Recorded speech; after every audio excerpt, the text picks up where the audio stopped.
ओम श्री गुरु सत्ताय नमः। सभी को प्रणाम।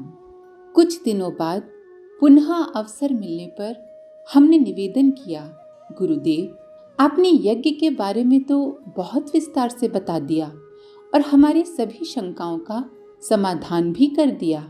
अब गायत्री के बारे में भी ऐसे ही समझाने की कृपा करें। सबसे पहले तो यही बड़ा विचित्र लगता है कि हम गायत्री को माता कहते हैं। क्यों? इसमें विचित्र क्या है? गुरुदेव ने पूछा। गुरुदेव, माता तो वो होती है जो हमें जन्म देती है। फिर गायत्री माता कैसे हुई? उन्हें तो हम देख भी नहीं सकते। और गुरुदेव, गाय को भी माता कहते हैं, पृथ्वी को भी माता कहते हैं। आखिर हमारी कितनी माताएं होती हैं?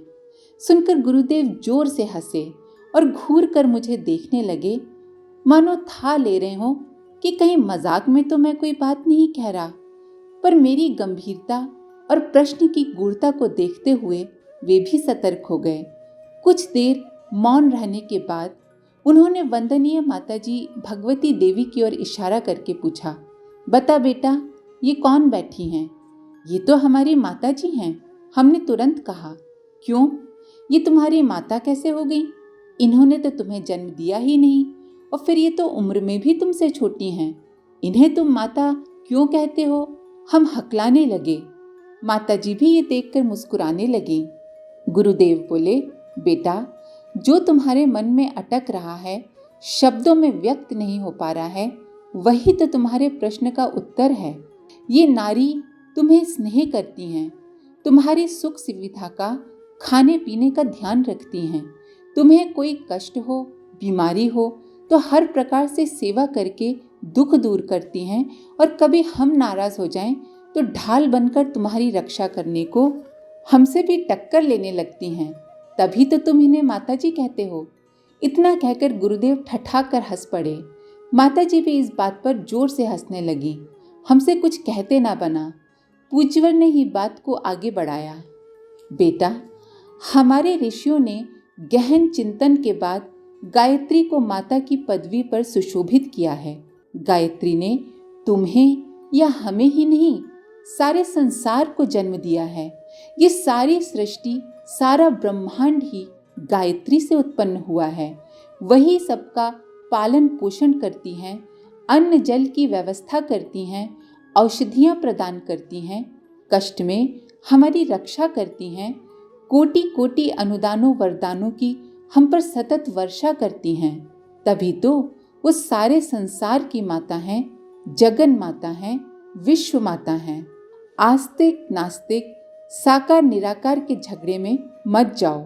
पर ये तो निश्चित है कि विराट सृष्टि ब्रह्मांड का नियंता परमेश्वर अतुलित शक्ति संपन्न है, सार्वभौमिक है, सार्वलौकिक है। ब्रह्मा विष्णु महेश के रूप में सृजन, अभिवर्धन और परिवर्तन के माध्यम से सृष्टि संचालन का चक्र चला रहा है। जड़ चेतन सभी में उसी ईश्वरीय शक्ति का विद्युत प्रवाह तरंगित हो रहा है। ब्रह्मा द्वारा ही सृष्टि की रचना हुई है और 84 लाख योनियों के चक्र में जीवधारियों को बांध दिया गया है। विष्णु उन सब का पोषण करते हैं। महाकाल शंकर संहार और परिवर्तन द्वारा इस सृष्टि चक्र को गति प्रदान करते हैं। इन सबसे भी ऊपर गायत्री की महिमा है। गायत्री सद्बुद्धि की, सद्विचारों की देवी हैं। इसके बिना तो कुछ भी संभव नहीं है।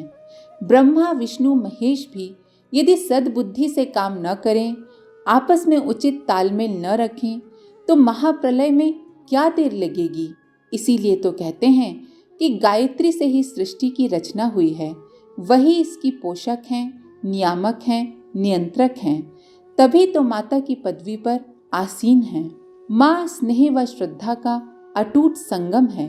उसके हृदय से अपने बच्चों के लिए प्रेम व वात्सल्य की अजस्र धारा प्रवाहित होती रहती है। उसके लिए तो कुटिल कपटी कपूत भी आँख के तारे और जिगर के टुकड़े के समान हैं। बच्चों को भी माँ की गोद में ही सारे संसार का सुख मिल जाता है। उसके आंचल तले अपूर्व आत्मबल जागृत होता है। माँ का ध्यान करते ही मन में स्नेह श्रद्धा के झरने फूटने लगते हैं। माँ के साथ स्नेह बंधन कितना अटूट व पवित्र है, इसका बखान करना भी संभव नहीं। इसी से ऋषियों ने गायत्री को माता कहा है, जिससे सभी की श्रद्धा उसमें स्थापित हो और सभी सद्बुद्धि से कार्य करें। तुम्हें अर्जुन के जीवन की एक घटना सुनाते हैं। अर्जुन सर्वश्रेष्ठ धनुर्धर था। बल व पौरुष में उस जमाने में कोई भी उसकी टक्कर का नहीं था। उस सजीले पुरुष पर उर्वशी नामक अप्सरा मोहित हो गई। वो भी उस समय की सर्वश्रेष्ठ सुंदरी थी। उसने अर्जुन पर बहुत डोरे डाले। उससे कहा कि वो उसके समान पुत्र की मां बनना चाहती है। अर्जुन ने कहा, देवी, आप इस चक्कर में न पड़ें। ये भी तो निश्चित नहीं है कि पुत्र ही हो या पुत्री, जो भी हो सकता है वो मेरी तरह ना होकर कायर हो जाए, कुरूप हो जाए। इसीलिए देवी, आप मुझे ही अपना पुत्र समझें। मैं तो पहले ही आपको माता मानता हूँ। मातृवत पर दारेशु, पर स्त्री माँ के समान। और ये कहते हुए अर्जुन ने उर्वशी के चरण स्पर्श करके आशीर्वाद की कामना की। और सुनो, छत्रपति शिवाजी थे विकट पराक्रमी योद्धा। उनकी भवानी नामक तलवार के आगे शत्रु सेना गाजर मूली की तरह कट जाती थी। उन्होंने अनेक युद्ध जीते। एक बार उनके एक सेनापति ने एक यवन कन्या गौहर बानु को उनके समक्ष प्रस्तुत किया और कहा कि युद्ध में जीतकर ये विशेष तोहफा आपके लिए लाया हूँ। शिवाजी कुछ देर उस अप्रतिम सुंदरी को निहारते रहे। सेनापति ने उनसे पूछा कि वे ऐसे क्यों देख रहे हैं। तो जानते हो शिवाजी ने क्या कहा? वे बोले, काश मेरी माँ भी इन जैसी सुंदर होती तो मैं भी कितना सुंदर होता। फिर उन्होंने तुरंत आदेश दिया कि ये कन्या मेरी माँ के समान है और आदर सहित गौहर बानु को उसके घर सुरक्षित भिजवा दिया। तो ये होती है मातृवत दृष्टि, जो हमारी भावनाओं को श्रद्धा और पवित्रता से ओतप्रोत कर देती है।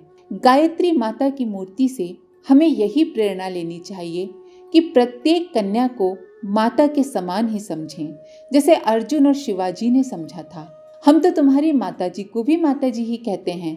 ये कहकर गुरुदेव हंस पड़े। इस बार माताजी ने व हमने खुलकर उनका साथ दिया। गुरुदेव आगे बोले, इस पृथ्वी पर महाशक्ति का प्रथम अवतरण वेद माता के रूप में ही हुआ। मनुष्य को जिस ज्ञान और विज्ञान की आवश्यकता थी, उसका प्रगटीकरण 4 वेदों के रूप में इसी गायत्री महामंत्र से हुआ। इस प्रकार वेद माता का पृथ्वी पर अवतरण हुआ।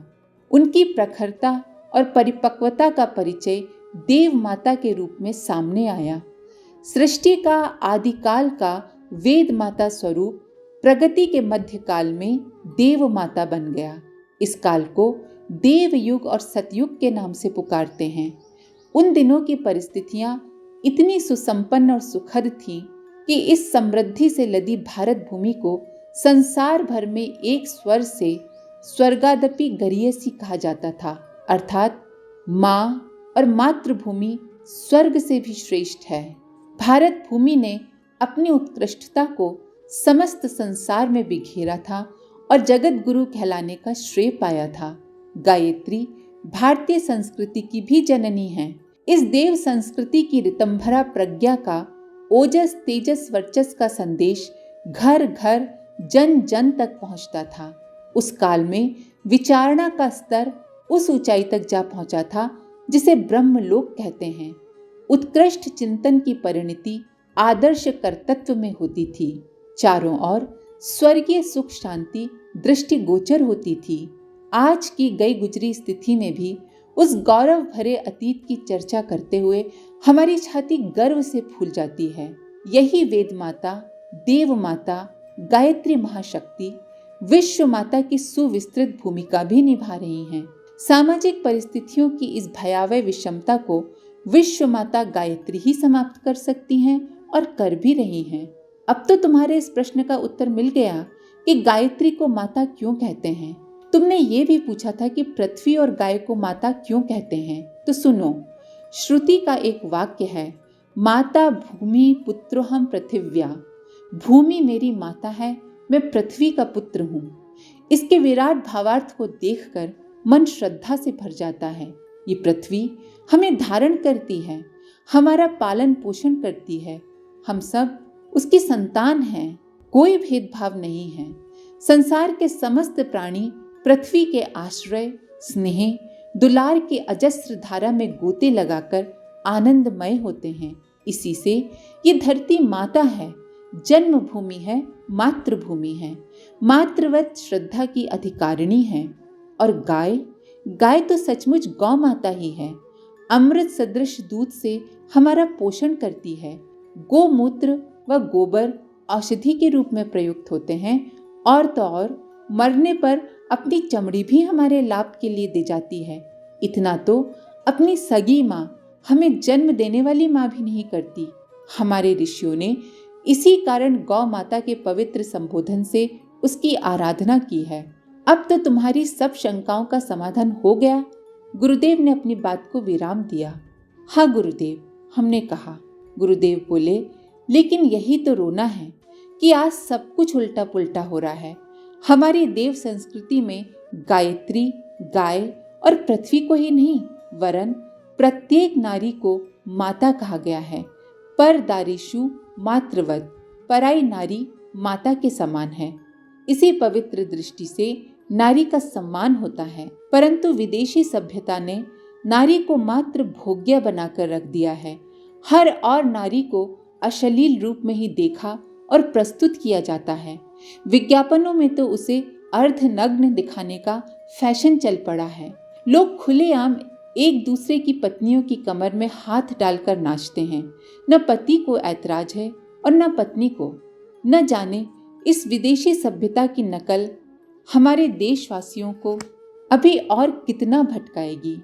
माँ गायत्री सबको सद्बुद्धि प्रदान करें। अच्छा, अब आगे की बात कल करेंगे, कहकर गुरुदेव अपने साधना कक्ष में चले गए। इसके आगे का अगले वीडियो में। आज के लिए इतना ही। अपने विचार कमेंट बॉक्स में जरूर लिखें। आप सभी का धन्यवाद। ओम शांति। हमारे YouTube चैनल को सब्सक्राइब करें और बेल आइकन को दबाकर ऑल पर क्लिक करें ताकि आने वाले सभी वीडियोस की नोटिफिकेशन आपको मिलती रहे।